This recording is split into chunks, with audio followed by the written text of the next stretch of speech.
जेब्लानो बिसायख'थिया खाथिसिनाव सफैदों आरो बे समाव गुबुन गुबुन दोलोफोरजों बेजों सोंखारिलायनाय गाग्लोबलायनाया सोलिबाय थादों आरो बे समावनो आसामनि बुंथिगिरि बिथां बिश्वजित दैमारिया खुगा बेखेवदों। बे समाव बिपिएफखौ गोख्रों बाथ्राजों सोंखारिनायखौ नुनो मोनदों। बिपिएफ दोलोआव आंनो गैला आरो गोबां मोजां दैदेनगिरिफोरानो गैला, अब्ला बिपिएफ दोलोआ माबोरै देरहागोन? बे समाव सोंथि खालामदों जे बिटिआर बा थामहिनबा बिपिएफ दोलोआव बिश्वजित दैमारि बायदियानो गैला, अब्ला मोजां दैदेनगिरिफोराबो गैला, अब्ला माबोरै देरहागोन होननानै बिथाङा बाथ्रा बुंदों। दुर्गादास बर' बिथाङा सिगां समावनो एमएलए बिसायख'थियाव राजखान्थि गेलेदोंमोन, नाथाय बिथाङा देरहानो हायाखै आरो बे बारावबो बिथाङा देरहानो हानाय नङा। जाय समाव बिपिएफआ बयनिख्रुइबो गोख्रोंसिनमोन, जेराव एमएलए मन्त्रि दंमोन, अब्लाबो 1,50,000 भट मोनदोंमोन। नाथाय आथिखालाव बिपिएफनि थासारिया सिगांनि बायदि मोजां नंलिया। बिपिएफआ आथिखालाव गोबां गाज्रि थासारियाव दं। बिथांमोना बिथांनि बायदि 1,50,000 भट मोननायसिमावबो सहैनो हानाय नंला। बिथाङा बुंदों जे 1,50,000बो मोनहैनाय नंला होननानै बाथ्रा बुंथिदों। बिपिएफ दोलोआ राजखान्थि गेलेयाब्ला जोंनि बिजाथिफोरखौ सापर्ट खालामनांगौ, नाथाय बिथांमोना जोंनि बिजाथिफोरखौ सापर्ट खालामनो हाया। बेनिखायनो बिथांमोना राजखान्थि गेलेदों, नाथाय बिथांमोननि राजखान्थि गेलेनाया देरहानायनि नङा आरो बिथांमोना देरहानो हानायबो नङा। बिटिसि सरकारा मानाव गेदेर प्रमद बर' दैदेननाय प्रमद बर' दैदेननायाव गोबां हाबाफारि लानानै खामानि मावगासिनो दं। बर' गोरोबथानि गेजेरजों बा बिटिआर गोरोबथानि गेजेरजों मदि बिथां आरो हिमन्त बिश्व शर्मा बिथांमोना गावसोरनि खोथा होनाय बायदि मोनसेनि उनाव मोनसे गोबां गिदिर खामानिफोरखौ मावगासिनो दं। बेनिखायनो बैफोरखौ नोजोर होनानै जोंनि रायजो राजाफोरनि फिन नरेन्द्र मदिनि बिथांखौनो गोख्रोङै नांगौ आरो हिमन्त बिश्व शर्मा बिथांखौनो गोख्रों खालामनांगौ होननानै थांखि लादों, जाहाथे जोंनि बिटिसि ओनसोलाव जौगाखांनायनि खामानिफोरा जाफुङो आरो बर' गोरोबथानि खोथा होनायफोरखौ मोजाङै मोनसेनि उनाव मोनसे मावफुंजानो हायो। बेनिखायनो रायजो राजाफोरा गासैबो खौसे जानानै बिजेपिनि बिजाथि दिलीप शइकिया बिथांनो भट होनानै देरहाहोनो नांगौ आरो फिन खेबसेबाव नरेन्द्र मदि बिथांखौनो हादरनि गाहाय मन्त्रि खालामनांगौ होननानै बिथाङा बुंथिदों। बेफोर बाथ्राखौ बुंनानै बिथां आसामनि आयेन आफादनि बुंथिगिरि बिथां बिश्वजित दैमारिया खौरांगिरिनि सिगाङाव बेफोर गोख्रों बाथ्राखौ बुंथिनायखौ नुनो मोनदों। बिथां बिश्वजित दैमारिया आरोबाव गोबां बाथ्राखौनो बुंदों। बिपिएफ राजखान्थि हान्जा बिपिएफ राजखान्थि हान्जाया बे समाव बिथांमोना लोरबां जाहैबाय। गोबां दैदेनगिरिफोरानो बिपिएफ राजखान्थि हान्जानिफ्राय जानगारबाय। अब्ला माबोरै देरहागोन? गुबुन बिसायख'थियाव थामहिनबा बिथांमोना दरं उदालगुरि आरो क'क्राझाराव बिथांमोना बिजाथि फसंदों, नाथाय बे बिजाथि फसंनाया बिथांमोना गोबां भट बिथांमोना मोननो हानाय नङा होनना बुंदों। 1,50,000निबो गाहायाव बिथांमोना भट मोनगोन, मानोना बिथांमोननि जे राजखान्थि हान्जा बे राजखान्थि हान्जाया बे समाव लोरबां जाहैबाय। लोरबां जानायखायनो बिथांमोना बे समाव देरहानायनि बाथ्रा फैया होननानै बुंथिनायखौ नुनो मोनदों आरो बिथाङा बिश्वजित दैमारिया बुंदों जे बिथांमोना राजखान्थिखौ गारनानै नैबे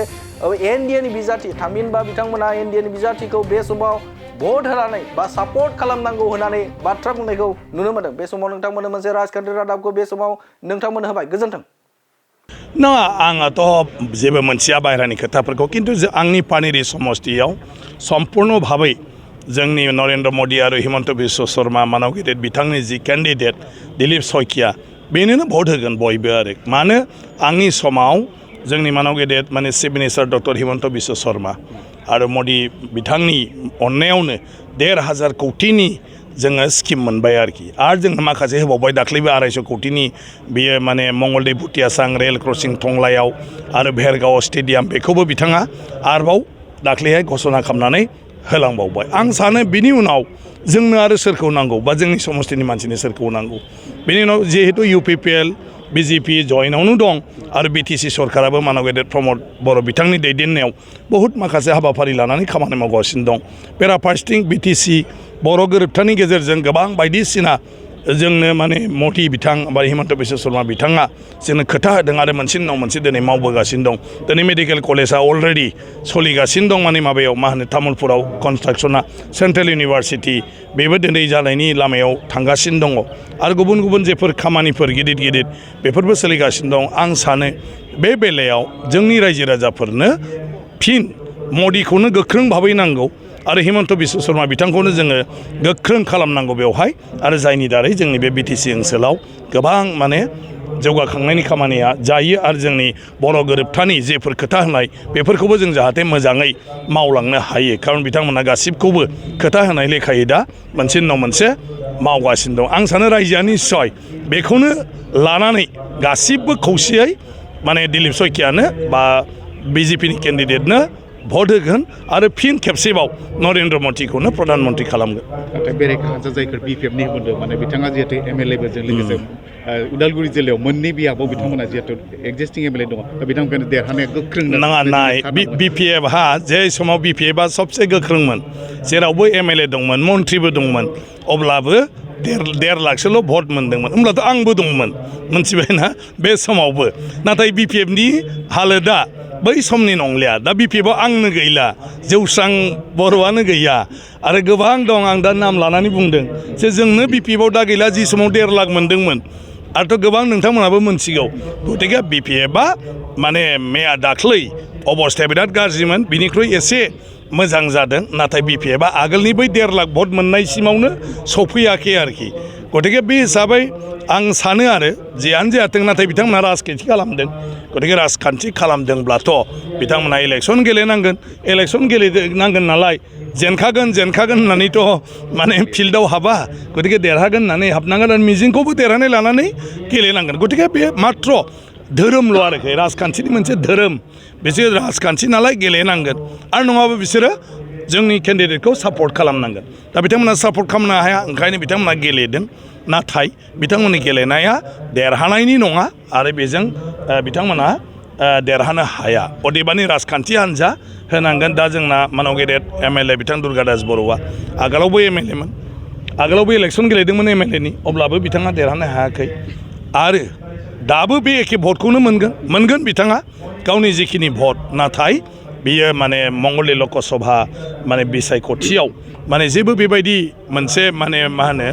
मख'जाथाव बेबायदि जानाय नङा आरो बे आगोलाव जेरै दं बिदि नोंथांमोनाबो नायबानो जाबाय जे बिपिएफआ आगोलाव जि दं बिनिख्रुइ गाहायाव दं अब्लाथ' 1.5 लाखनिफ्राय गाहायावसो फैगोन आंनि हिसाबावबो आरोखि ना दिलीप शइकिया बिथाङा एमपिसो गतिके एमपियाथ' गावनि एमपि फान्डनि बादै आरो माथो दं बेराफारसेथिं बिथाङा मा होनो नेशनेल